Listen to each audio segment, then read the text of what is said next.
welcome to Film Nerds. I'm James. I'm joined today with none other than the voice, Herman. It's a pleasure to be here. So we was already recording this for a while now, and for some reason the audio wasn't recorded.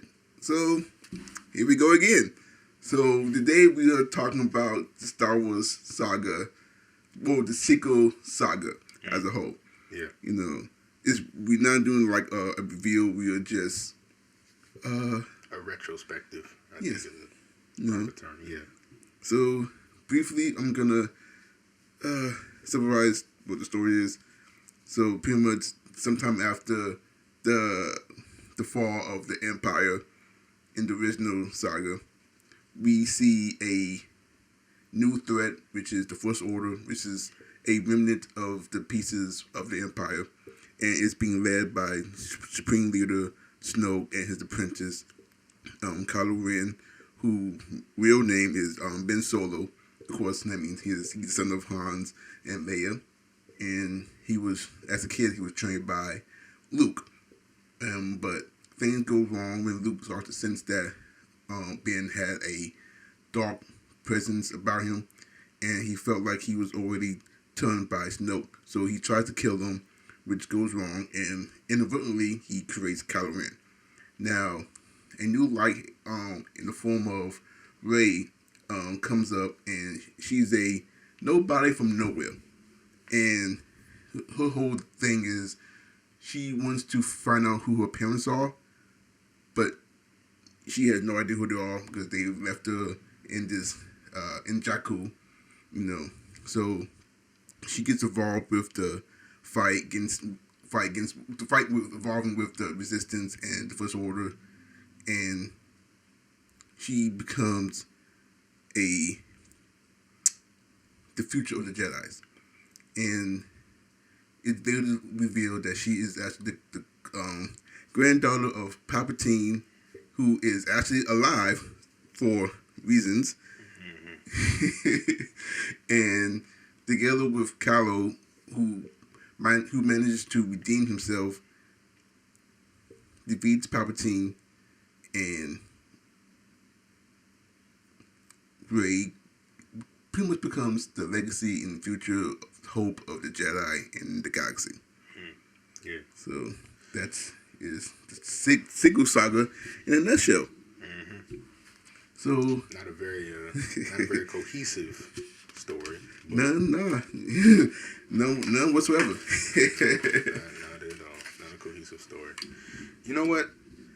I know that when we thought we were recording, we were doing this in order.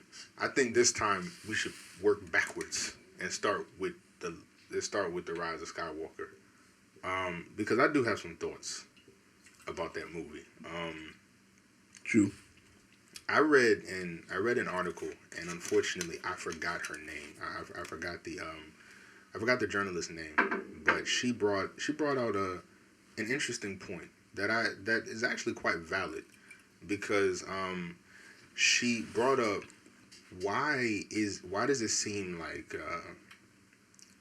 in film a lot of times we'll see these awfully brutal male characters. Mm-hmm.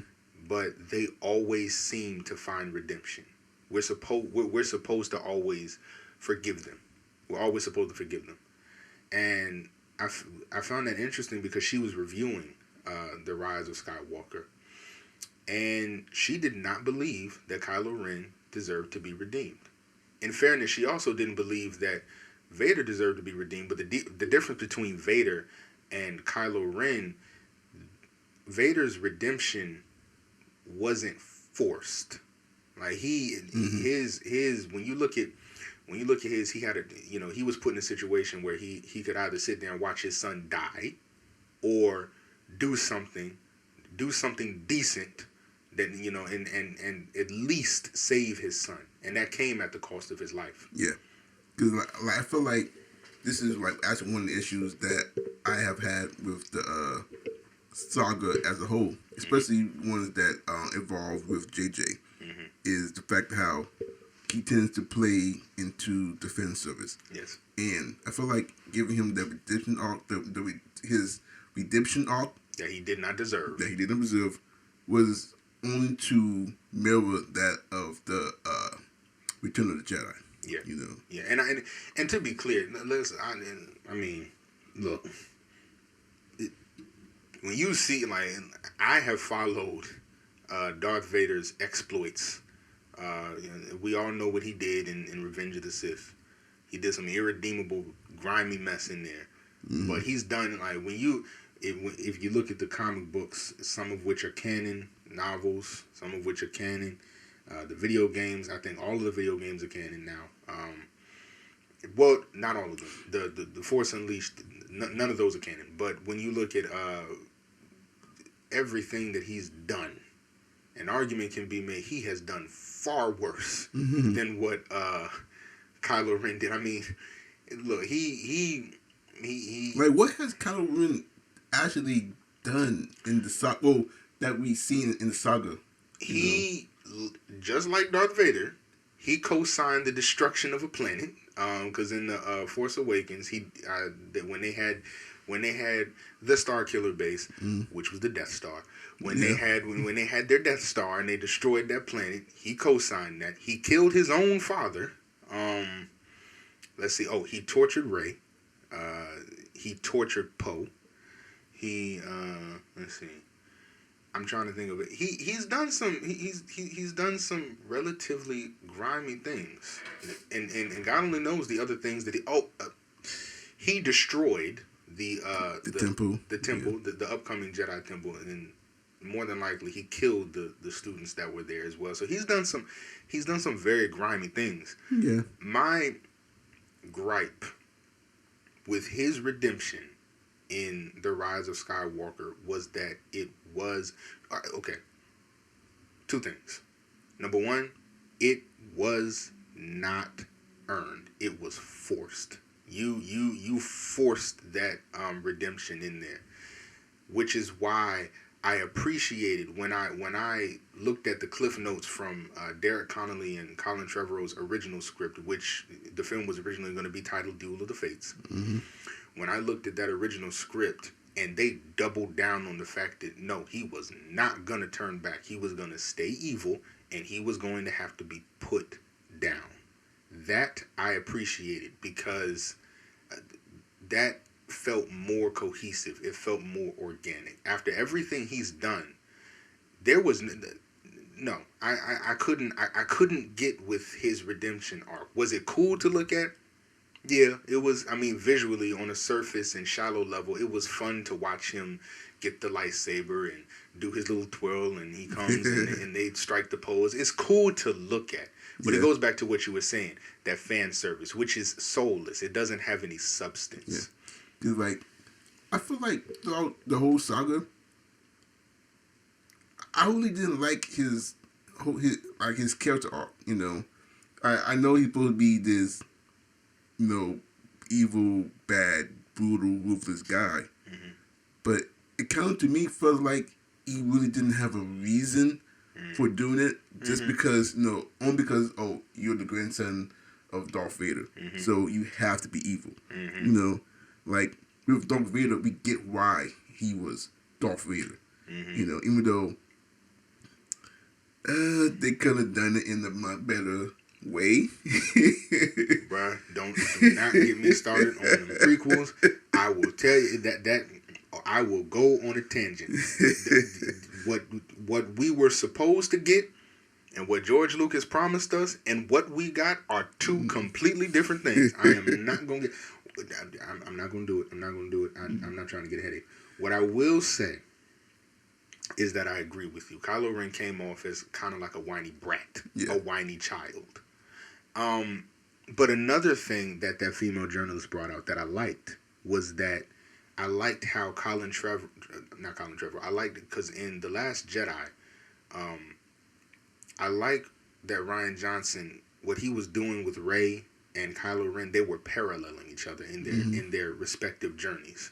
While Kylo Ren, his inheritance, his parentage, you know his family. Everything seemed like it was coming to him because it's his birthright. And so he was the entitled, bratty, whiny child who, when his uncle was about to try and strike him down, and he got mad. He used the force. He killed everybody, and then he becomes Kylo Ren. What I liked was that, and I like that J.J. Abrams did this in The Force Awakens, and Rian Johnson took it from there. The fact that when he didn't get the thing about Darth Vader that made him menacing and made him terrifying was that he was so calm and that he was so calculating and methodical, and very rarely, if at all, did Vader actually show any temper. Yeah, did he actually show any rage? He was so the thing about Vader that I think scared me was the fact that once Padme was gone, once his wife was gone, and he thought his wife and his unborn child was gone, I think he lost his humanity, and he just fully gave in to the monster and became this evil, callous, soulless monster who relished in not being abrasive and not losing his temper, but being calm about it. One thing, and to anybody listening, if you haven't played the video game, the new Star Wars video game, Jedi Fallen Order, the thing about that game, spoiler alert, I'm going to put that out there, spoiler alert, Darth Vader does appear in the game, but he appears at the very end. And when he comes in, like he's calm. He tells his Inquisitor that she failed him, and then he strikes her down. And then one of the main characters, tries to attack Vader with a lightsaber. He literally, with the flick of his wrist, she goes flying off of the hangar, and you have to fight Vader. Bro, he doesn't have a health bar. So in this is how I knew that I need to run, because in the game he does not have a health bar. And throughout the game, I'm trying to keep this really, really simple, but throughout the game you pick up information on various characters. So Beatty, the robot on the main characters, on Cal's shoulder, who once it scans Vader real quick and it pulls up the information, he is described as the Dark Lord, and the only means of survival with an encounter with him is to run. There is no hope in fighting. Run. So in the game, because he has no health bar, you try to hit him, he force chokes you, and through various means you get out of it, and you're literally running. And then you're in this nightmarish scenario where Vader is literally just walking and using the force and tearing everything down around you, and he's killing stormtroopers that stand in your way because they're in his way. So everything is just being it's like something out of a nightmare while you're trying to outrun them.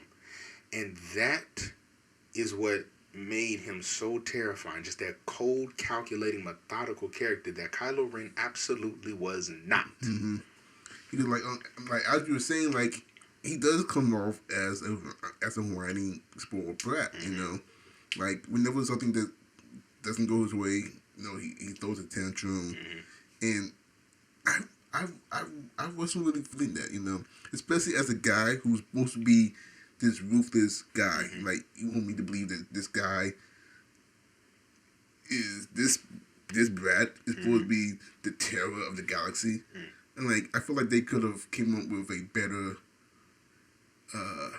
character for him, and like because I wasn't buying that, No, in the beginning I wasn't. But I think that if they went with the arc, because again, going back to Colin Trevorrow's original script and the way it was sounding, it sounded like they were running with this concept that Kylo Ren was unhinged. And by the end of the trilogy, he just became this psychopathic, irredeemable monster. Yeah, because I just see if he starts off as the brat Mm-hmm. and grows out of it and becomes something more, but it doesn't really feel like he became something more. Like you kind of see it in the Ryan Johnson one. You do, because yeah. he's not as temperamental, But once again, in the Rise of Skywalker, you can still see this boy. Yeah. Yeah. Yeah, and like he doesn't like with the Ryan in the Rise of Skywalker. He doesn't like. It feel like his character just relapsed. Yeah. And you know what? I'm gonna say this. Right now, doesn't seem right now. It's not the popular opinion. I genuinely believe that The Last Jedi may go down as it may go down as the best one in the trilogy. I'm not. It's not the popular opinion right now, but I think that one will probably go down as the most respected one out of the trilogy because it's the one that tried to do something different and tried to do something new. Dude, like that one, it do feel like each character has their own story arc behind them. Even though, granted, I kind of dislike Finn's story arc a little bit. Yeah, you know what? One thing that I did not like, I do genuinely feel like Finn's character was wasted. And because everybody had their thing. Poe was the amazing pilot. He was the crack. He was the Han Solo of the group. He was the amazing pilot. Rey obviously was the Luke Skywalker. But even though in the Rise of Skywalker, they kind of made it seem as if Rey was the pilot. Well, that's made it seem like Rey was everything.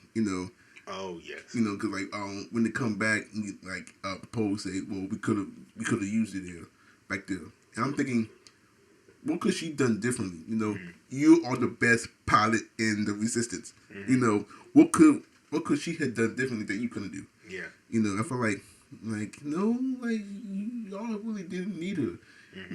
Like you had the co-pilot with Chewie, you have Finn on the guns. Like what else could you have done?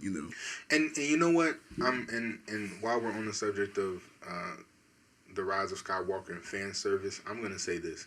If you were going to do fan service, don't have Tail do fan service. Go all the way. And in the end, when she's hearing all the Jedi voices, I didn't want to hear voices. I want to see them. If you're going to do the fan service, you done already paid them to come in and do the voice work. Go ahead, bring back Sam Jackson, bring back Liam Neeson, bring back Ewan McGregor. Go ahead, bring everybody back, and I want to see them all as Force ghosts. If you're going to do the fan service, don't do it half-tailed. Do it all the way, because you can't have your cake and eat it too. Yeah. You can't try to go philosophical and do fan service. No, it's clear. It's clear by them having thrown out Colin Trevorrow's script. It's clear you weren't trying to do something different. You were trying to stick to a specific formula that you knew worked. Yeah. Despite the fact that you were beating a dead horse and you were doing it to death, but it's the formula that you knew. So if you were going to do fan service, go ahead and do it all the way. Bring them all, because at least for me. Because here's the thing. In The Rise of Skywalker, when Palpatine goes Super Saiyan 5 with the daggone Force lightning and just lets it loose, I was like, yes. This is purely surface level, but at least you're giving me what I want on his end. Mm-hmm. You're giving me exactly what I wanted to see from him. So okay, he's back. He's using that God level Force lightning on the entire Resistance. Okay, that's awesome. But on the Jedi side, you're not giving me what I want. You're giving me the voices. Now you want to get philosophical. Now you want to pull back. Yeah. You let loose with Palpatine, but you want to pull back when it comes to Rey and the Jedi. No. Even though granted, I feel like he should have stayed dead. Oh, I agree. He should have. Because like they didn't once explain how, why, who, what, when. No, like he's back because of reasons. Because of the Force. Yeah, he stayed alive during the Force. And by the way, at what point did Palpatine get him some? Because obviously he knocked somebody up. Because I mean, Rey is his granddaughter. I'm not saying that he had to be celibate or anything, but that was not explained. And all of a sudden he had a kid and he had a son, and the son tried to run. That could have been a story. That could have been okay. If they were going to go in this direction, I think what they should have done, because the movie contradicts itself. Yeah. In The Rise of Skywalker, Leia and Luke, and essentially everybody else that's talking to Rey, is pushing her to be your own person. Be your own person. Do something new. This, that, and the third. And then at the end of the movie, you choose the name Skywalker. You're contradicting yourself. Yeah. I think what they should have done, here's the thing.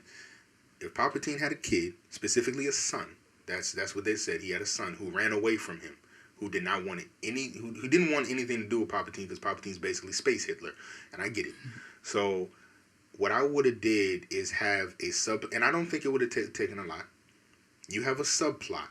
You show Palpatine's son and his wife, and you specifically make sure that he drops the new name that he's adopted or taken. Because he's dropped Palpatine. Whatever name he's taken, you make sure that the viewers or the audience hears that. And then, at some point in the movie, you make it so that Rey finds out what that name is. And so by the end of the film, she takes the name that her father took. That way she is her own person. Now, that actually brings up a question to me. Now we know we know that her parents left her, and in Rise of Skywalker it explains why. But I'm pretty sure that she was old enough. If she's old enough to know that that her parents left, I'm pretty sure she's old enough to know her parents' name.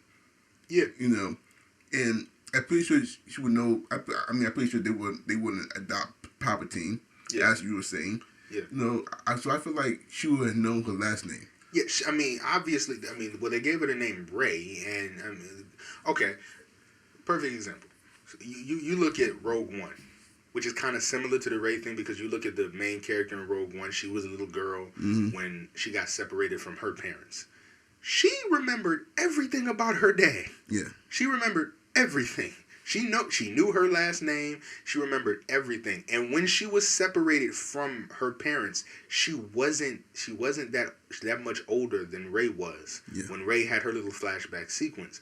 So I think, but it goes back to how Rogue One, I think, was executed better, because there was some common sense. Yeah. Okay. She knew.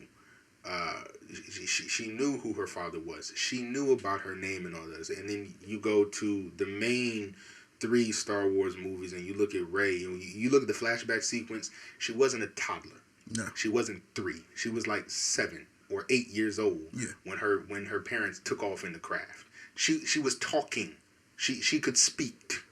Okay, so that tells me, she was cognizant enough to know her name. Mm-hmm. So why didn't she know the last name that her father adopted? Yeah.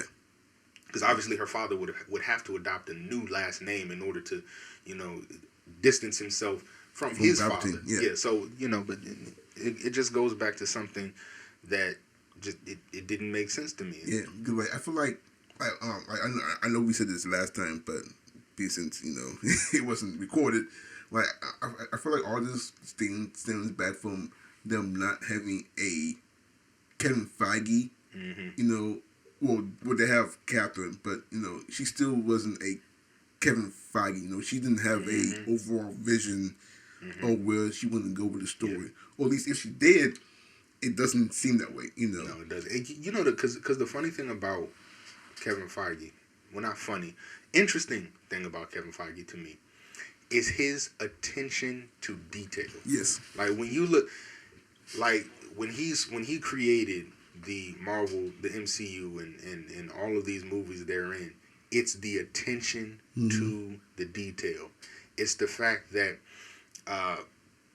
he knows when he's bringing various directors in to direct certain movies. for instance, Edgar Wright was originally supposed to direct Ant-Man, but that didn't happen. So because creative differences. Edgar Wright wanted to go in a certain direction. Kevin Feige didn't want to go in that direction because Kevin Feige realized that tonally speaking, the direction that Edgar Wright was going to go in would not fit in the overall narrative that he was trying to create. In some things he gets lucky. I'm not gonna lie. MCU's not perfect. Some things Kevin Feige got lucky. Like the little scene in Iron Man 2 with the little boy, and he's like, "Oh, that's Peter Parker." Okay, no, you got that's. I mean, you can try to say you can try to say you plan that all the live long day. We all know that was just that's luck. Yeah, you lucked out. Yeah, you lucked out with that, but it's the little things that he paid attention to. The thing with Tony Stark, how ever since at the end of I want to say it's not Age of Ultron. It's either Age of Ultron or the first Avengers, where Tony Stark has PTSD. So first Avengers. The first Avengers, he has the PTSD, so he's always doing that thing with his arm. He has like that injury in his arm that's consistent throughout the entire MCU. He's always cradling his arm or something. That consistent injury, the attention to detail that Kevin Feige has. If Kevin Feige was running Star Wars, he'd be the one to ask that question. Okay, wait a minute. Okay, wait a minute. Old girl in Rogue One was able to remember everything about her dad. How come Rey can't remember her parents' name? That doesn't make sense. How about we go back? Let's re-examine that, because that might come back to bite us later. Kevin Feige's that guy. He's the one where when the planning phase is, he's like he measures 5 times before he cuts, and then he'll be like, because he's like, I don't want this to come back and bite us later. Yeah, and I just like I also like because overall I feel like I enjoyed the saga.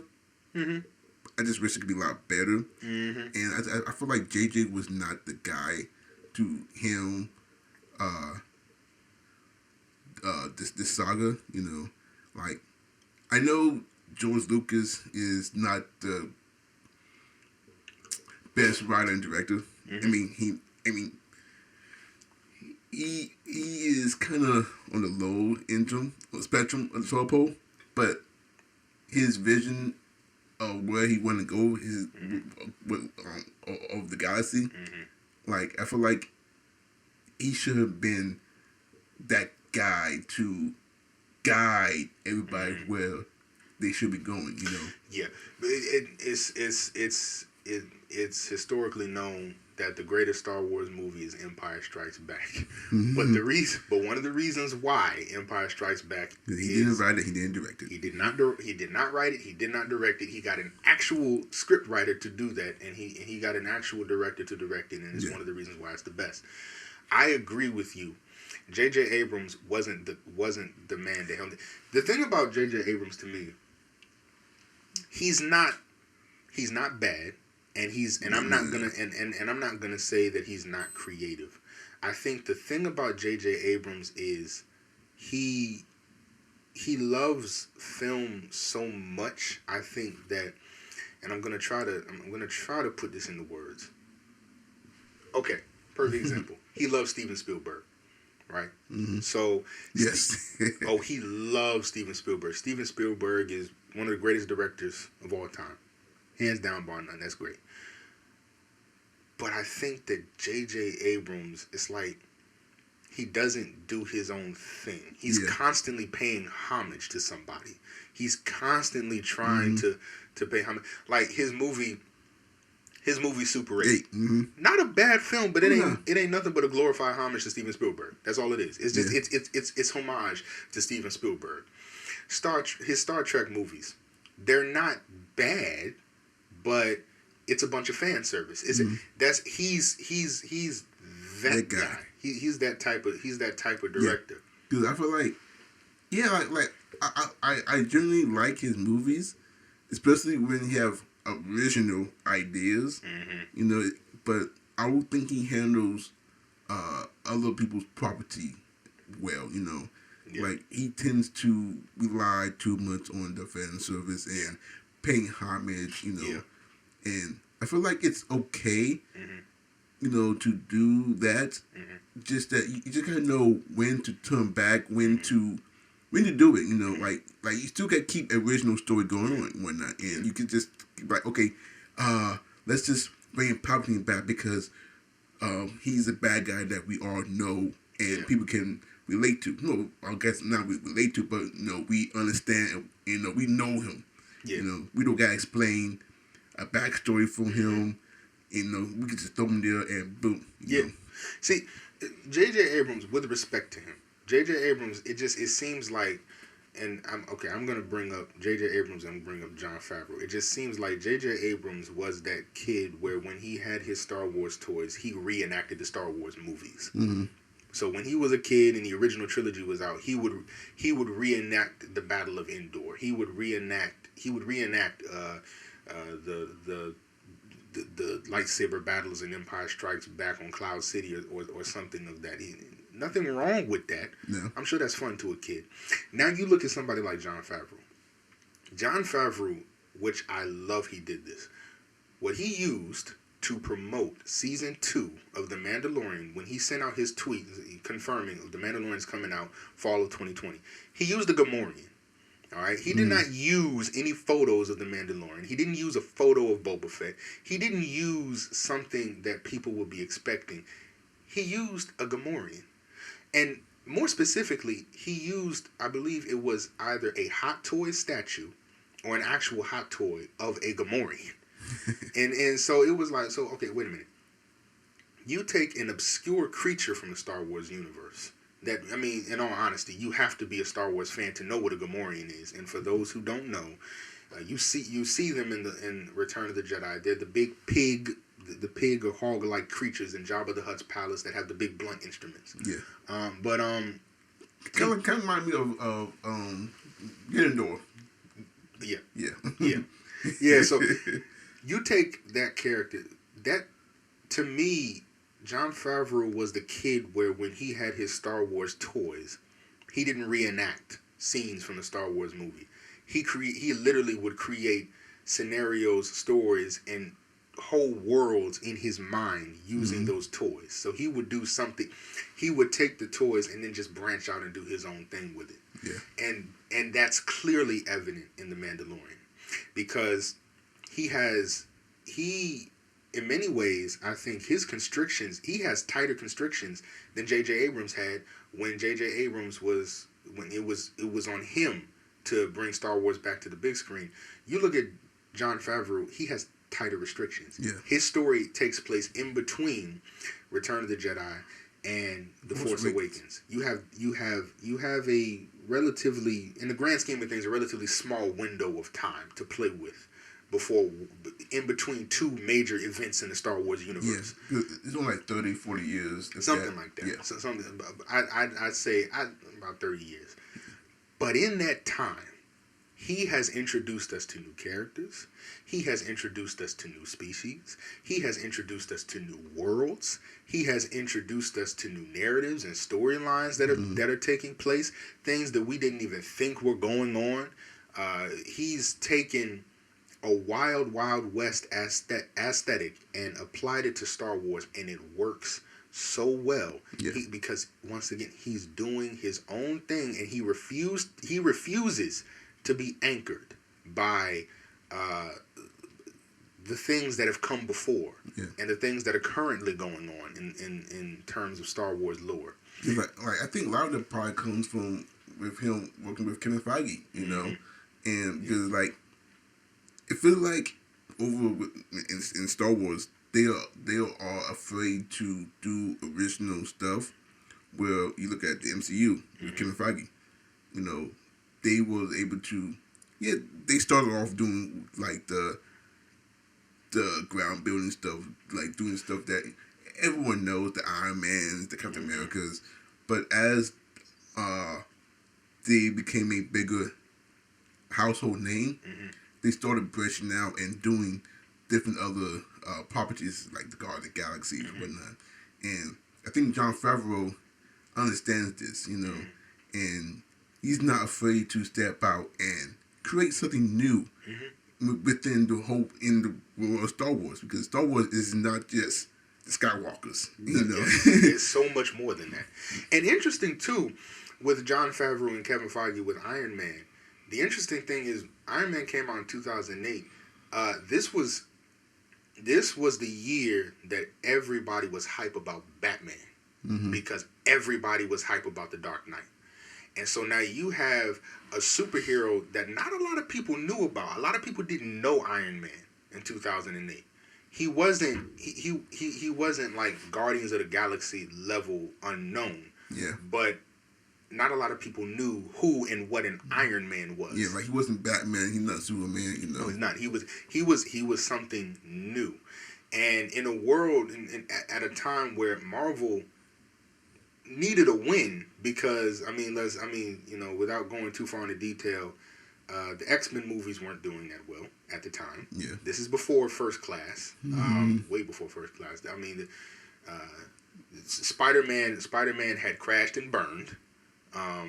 It had fallen from its once high glory, and then you had all the mediocre to trash Marvel movies in between, the Hulks and the Electras and the Daredevils and the Fantastic Fours, and so Marvel on their side needed a win, and Iron Man was that win. Yeah, so Iron Man was definitely that win. So you have to give props to Kevin Feige and Jon Favreau for that. But the thing about the Star Wars universe, and the reason why look, they're just movies. I'm not mad at Kathleen Kennedy. I'm just particularly disappointed in what her and Disney decided to do. Because she had a partner. Yeah, you had the cheat sheet. I mean, look, you had the foundation already. You already had arguably the biggest and greatest franchise and fan base in all of sci-fi history. You already had it, so it didn't matter what you could literally. Look, this is an exaggeration, but you could make a movie with a puppet Yoda just standing there waving a lightsaber for an hour and a half, and people would buy tickets to see it. You had that level of a fan base ready to come to see whatever it is you were going to put out. This you could do something new. You could have done something new, but you refused to do that. You stayed anchored to one specific family and one specific timeline, and that's the thing that has annoyed me about the new Star Wars films. Because you look at something like the Han Solo movie. The Han Solo movie could have been so much more than what it was.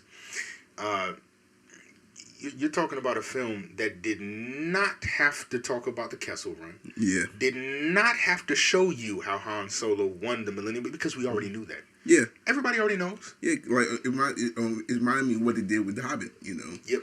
Like they went back and threw in little ha-has, Easter eggs. Like, remember this film when they talked about it in, in the Lord of the Rings? Yeah. Like, And that's all that it seemed that was primarily all that the Han Solo movie was. And you didn't have to do that. Like, you could make a movie about Han Solo trying to smuggle or steal things from Darth Maul and the Red Mist gang, or whatever it was Darth Maul was running, and that would have been an infinitely more entertaining film. Because here's the thing, once again, doesn't have anything to do with Luke Skywalker or Obi-Wan Kenobi or Tatooine or anything like that. You're making a story that's independent of what we know about Han Solo, and you're doing something new.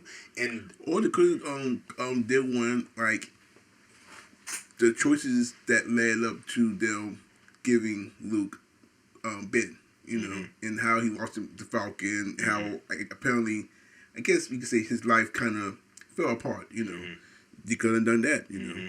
Yeah, the thing is, because the actor Alden, I'm not going to try to pronounce his last name because I'm gonna butcher it, but the actor who played Han Solo, Alden, he is not a bad actor. Oh, no, he's a good actor. Yeah, but if you wanted him to stand on his own, and if you wanted the fan base to respect him as Han Solo. What you needed to do was make a movie that was not tied down to exploits of Han Solo we already know about. Yeah. Because all you're doing, if you're just gonna keep doing callbacks and Easter eggs and winks, you're not doing anything but just in that, and in the viewer's mind, in the audience mind, we're just thinking about we're looking at him like, all right, this was done better by Harrison Ford. We're just thinking about Harrison Ford because you're not letting us forget about Harrison Ford.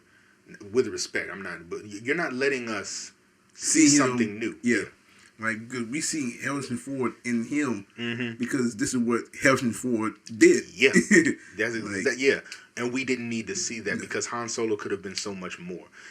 But it just goes back to my overall point that Kathleen Kennedy, since she has taken over it, she just seems determined to keep these Star Wars films tied into one specific timeline. Like, for instance, I read somewhere that the new Star Wars movie that's supposed to come out in 2022, it's supposed to take place during the High Republic era, which is 400 years before the prequels. But Yoda might be in it. That's still too close. Like, I mean, my whole thing. Look, you have a character. For those listening, true diehard fans will know who Darth Revan is. Darth Revan is, in my opinion, one of the greatest. He has now quickly become my favorite Star Wars character. He's one of the greatest Star Wars characters ever made. He is a character who started out as a Jedi, became a Sith, and then became a Jedi again. His story and what took place during his era of the Jedi and the Sith, so interesting. And again, this took place thousands upon thousands upon thousands of years before the prequels, which means this is just in a whole different world unto itself. You could do a movie about him. Actually, I'm sorry, you could do a trilogy about Darth Revan and his exploits. Or something interesting. Amy Hennig, who was the writer of the original Uncharted video games, she was working on a Star Wars game. And the Star Wars game, to my knowledge, was supposed to take place thousands and thousands of years after the Skywalker saga. And it was going to deal with the Jedi, but it was going to be something completely different. And, Lucasfilm and Disney scrapped it. They got rid of it. It never came to fruition. There's some concept art and stills online, but it seemed like such an interesting concept. So like when you're stifling creativity and you're not allowing people to branch out, it's becoming stale. Yeah. And that's one of my main gripes with Kathleen Kennedy, and that's why in the future, because Kevin Feige is working on a Star Wars film. I don't know if Kevin Feige's Star Wars film is this Star Wars film that's coming out in 2022 or if it's something else. What I will say, I'm looking forward to whatever Star Wars movie he's going to make, because Kevin Feige has made it abundantly clear. While he's a huge Marvel fan, he's an even bigger Star Wars fan.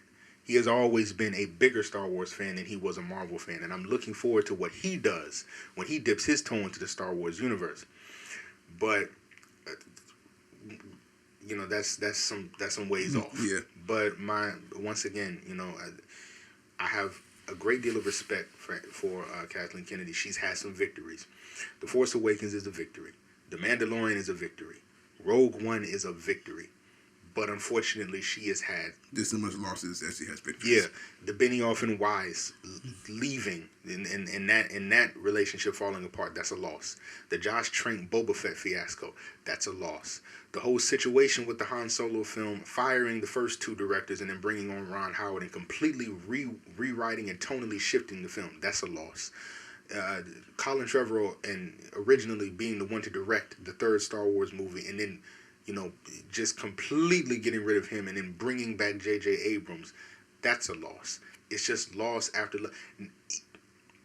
not properly vetting Rian Johnson, even though I respect what Rian Johnson did, you didn't properly vet him, and because the thing about Kevin Feige, when he brings his directors in, and before they sign the contract, he goes over everything thoroughly. It's like, look, you can't ignore this. You have to address this, and you can do this, this, and this. You can't do this in your movie because we have an overall narrative story to tell. We have this big universe, the MCU, okay? I mean, and your movie is inside of that. So you got to do this, you got to do this, you can't do this, you can't do this. Kathleen Kennedy did not do that with Rian Johnson, which is why Rian Johnson was able to do what he did with The Last Jedi.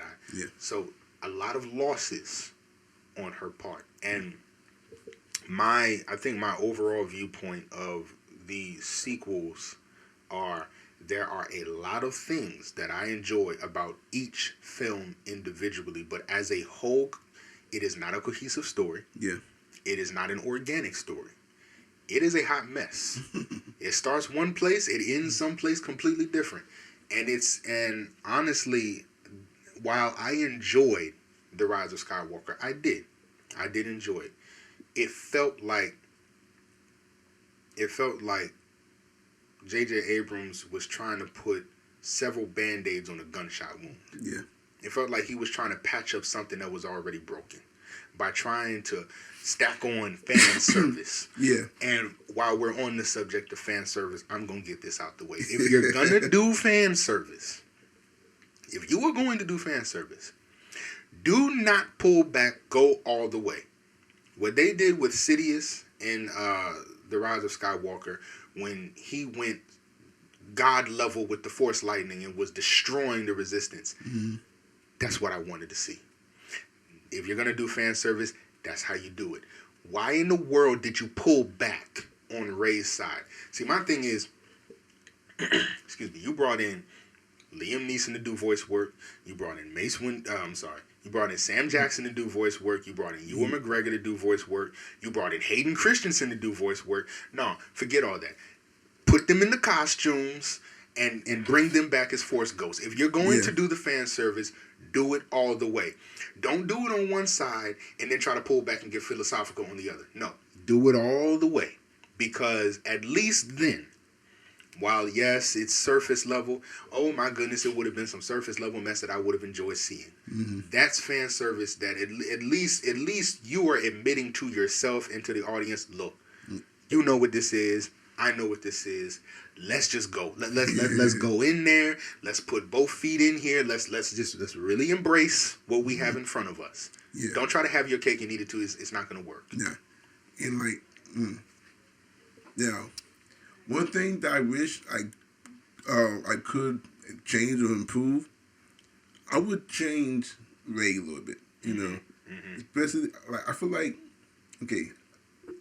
this is the problem I have with a lot of Hollywood films.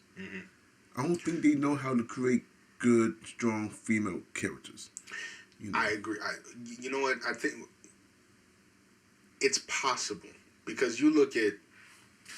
I'm gonna say that you look at something like an Ellen Ripley from Alien, or a Sarah Connor from the Terminator franchise, or a Wonder Woman. That's another one. That's another good one. These characters, their strength was not forced. Yeah. The writers were not trying to patronize the audience. It felt natural. The thing about Ellen Ripley that I really love in the Alien franchise, she wanted nothing to do with that alien. The only thing she wanted to do was get off of the ship and survive.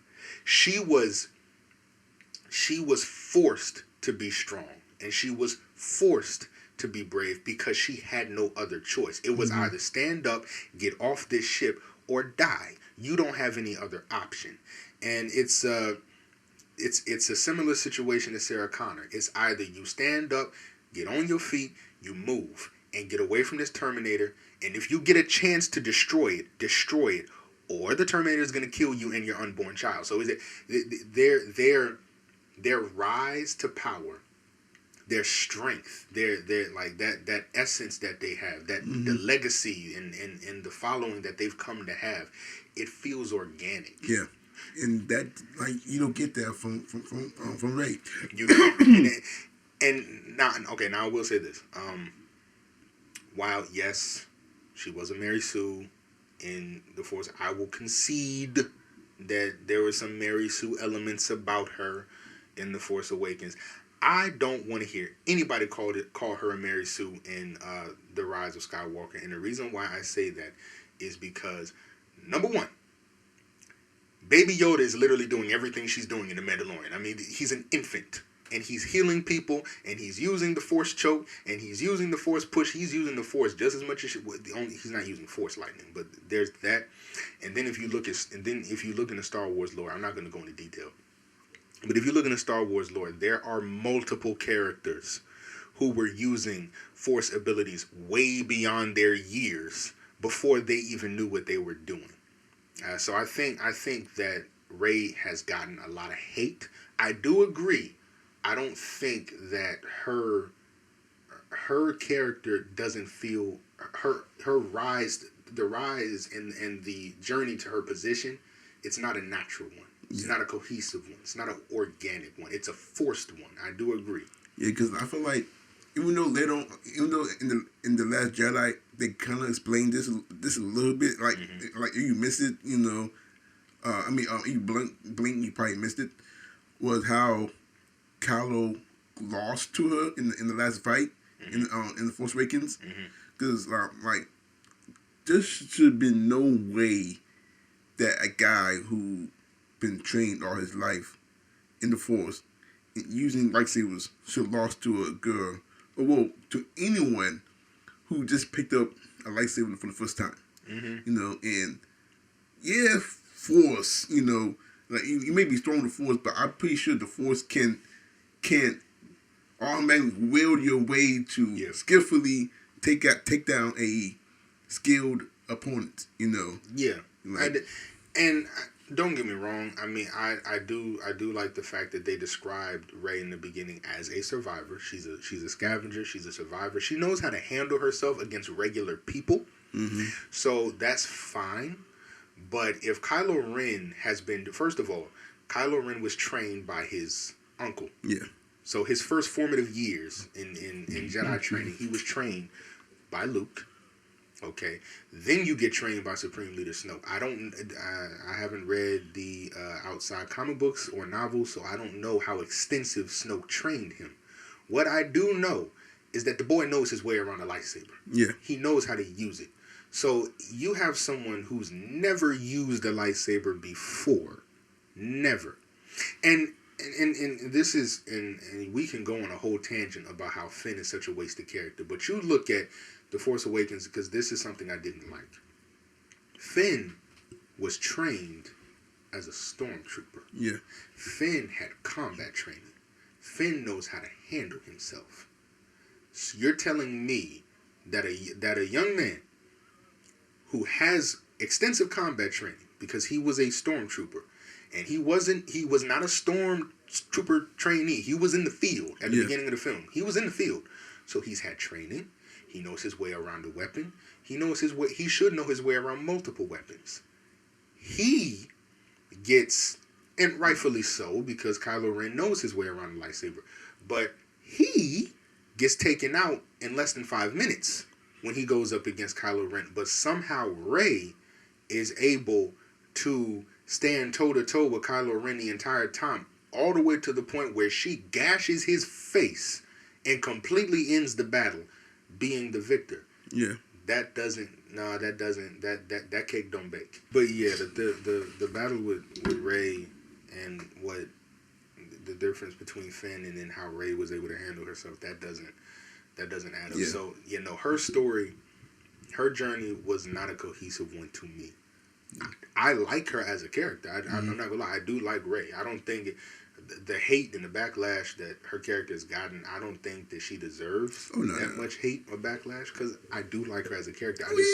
I just think she could have been written a little better, way better, because once again, it just goes back to just patronizing and not letting her naturally. Because I'll give you an example. In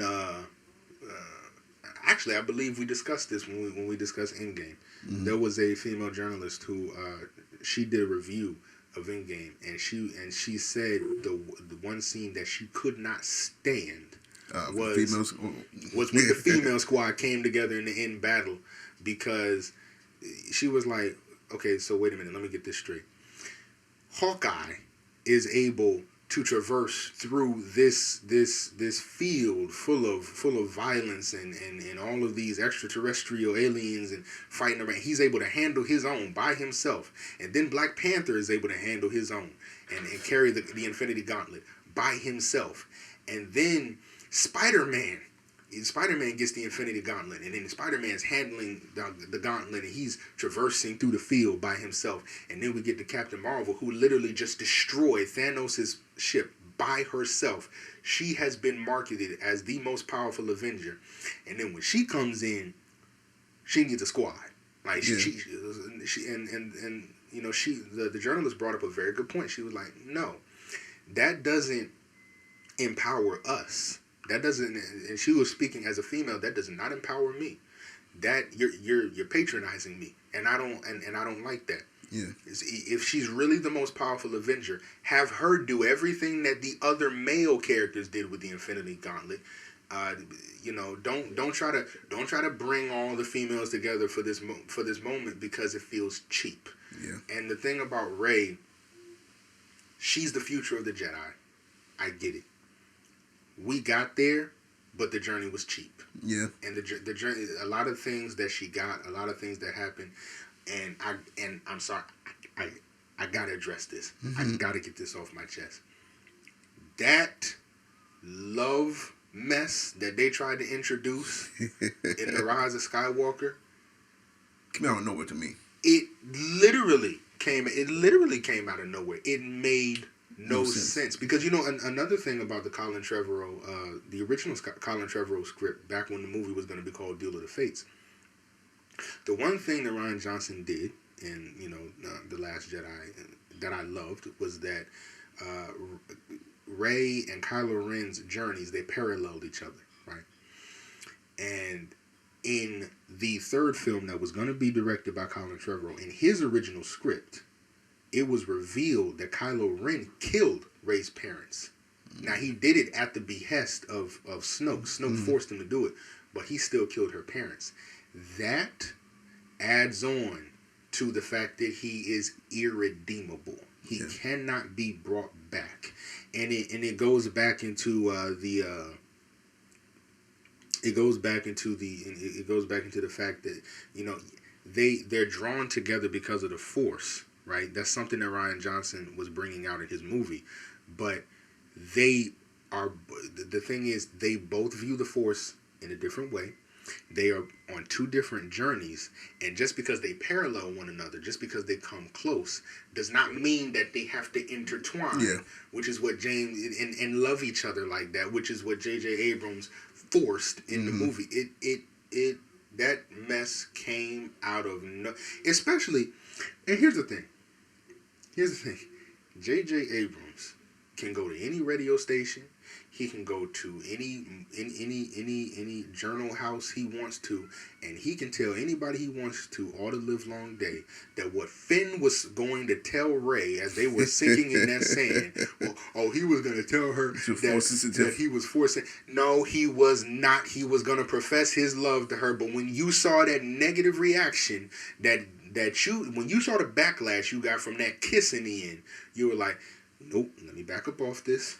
Let me pump the brakes. That's not what he was going to tell her. He was going to tell her that he was force sensitive. Why in the world would Finn even keep that a secret? Yeah, why would he keep that a secret for so long? Why would he? And for Poe too, like why couldn't Poe know? So Poe can't know that you're force sensitive? Yeah. No.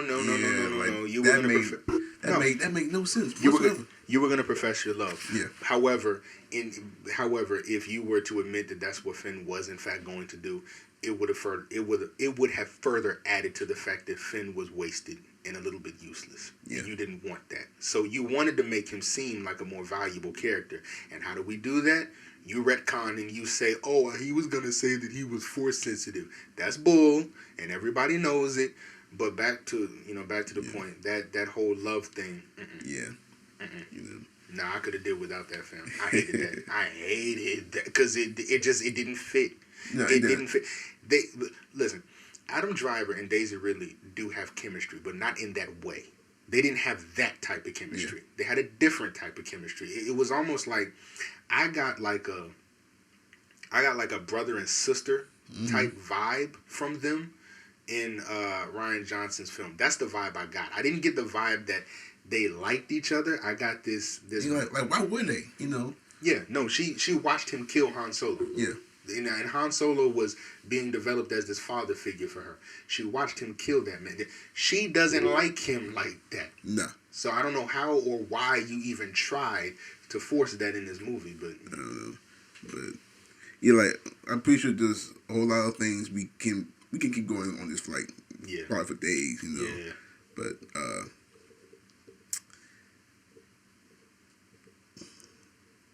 last thing I gotta say is, like, even though I enjoyed the saga, cause like it's Star Wars, you know, like I just feel like there was a lot of things they could have did different, went to another route. Mm-hmm. Like I feel like the sequel saga was wasted. You know, there was so much potential and it was wasted. It was, and there was numerous things from the characters, stories. It's just I'm gonna end it like this. When I saw The Force Awakens, it was in a packed theater.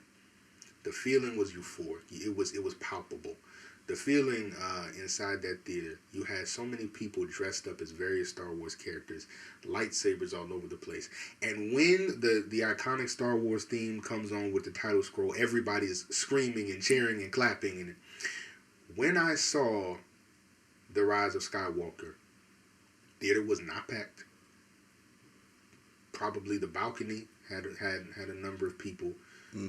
There were no cosplayers. When the title scroll came on, it didn't have the same feeling. It did not have the same impact. It did not have the same level of gravitas that its predecessor did. And that was a testament to the fact that this was such a wasted opportunity. Yeah. It was something that could have been better than what we got. And a whole lot better. It could have been. And it really is sad because when I saw Endgame, buddy, that man, when I saw Endgame, that was it, buddy. I was like, everybody that, because it was the culmination. This Star Wars movie, Rise of Skywalker, was supposed to be the culmination. Yeah. It was supposed to be the end game, and we didn't get it. In my opinion, it's a win, but it's the win you get when the other team forfeits. Yeah. It's not. It don't count. It doesn't really count. It was a win by default. So it's not a bad film, but it's not a great film. Yeah. Well, with that said, I want to thank you for coming out, joining us again for this podcast. Oh, it's been my pleasure. I love this. You know, we always love having you here. We got to get up again. For whatever topic, you know. You about to go see Bad Boys 3, huh? Yeah, I'm about to go see Bad Boys 3 so I can do this other episode tomorrow. You tell me how that works. I don't know about that one. I'm hoping it's entertaining. Yeah, I hope it is. I hope it is. That's my only hope. I genuinely hope it is. Will Smith needs a win. Yes, he does. But with that said, like always, you know, like, subscribe, check out our podcast on the Anchor app. It's streamed on Spotify, iTunes, Google Plays, and you can also check out. You can also go and subscribe to our YouTube channel, and all the links will be in the description below. Until then, I'm James, and this has been Film Nerds.